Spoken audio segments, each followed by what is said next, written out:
Hi, it's Ryan Barnes of Sotheby's. I am here with John Cummings, the chair of the Friends of Cedarville. We're in beautiful Cedarville Ravine on a crisp February afternoon.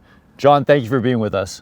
You're welcome. So we were chatting earlier, you were going to catch us up on the history of the ravine. Right, And yes. some of the great stories Right. having to do with this ravine. I was going to explain a little bit about the ravine.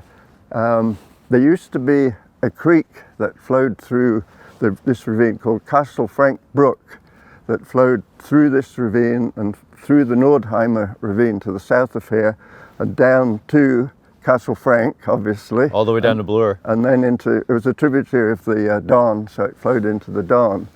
However, at some point, all of the area between here and St. Clair was filled in.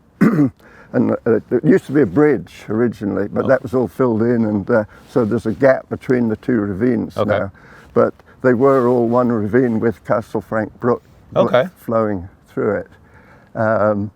But what happened was that the Spadina Expressway was supposed to come through here in the late 1960s. And so in preparation for the expressway, the entire ravine was clear cut. All of the trees were taken out, and many of the houses around it in certain areas were acquired by the city, and they were going to tear them down.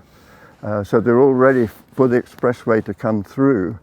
But then a protest movement started, and it was headed up by people like Jane Jacobs and like-minded people, and they managed to stop the expressway.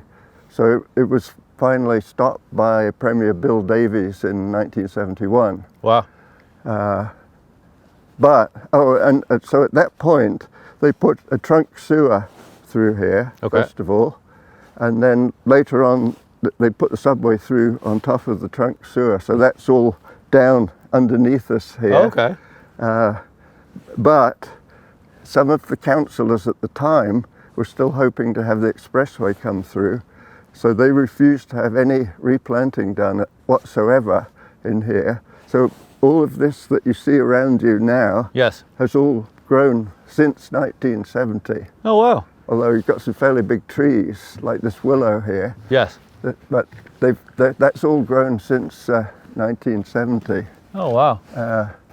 However, up on the slopes of the ravine, on both sides, are some of the remaining old growth trees that have been there for a long time.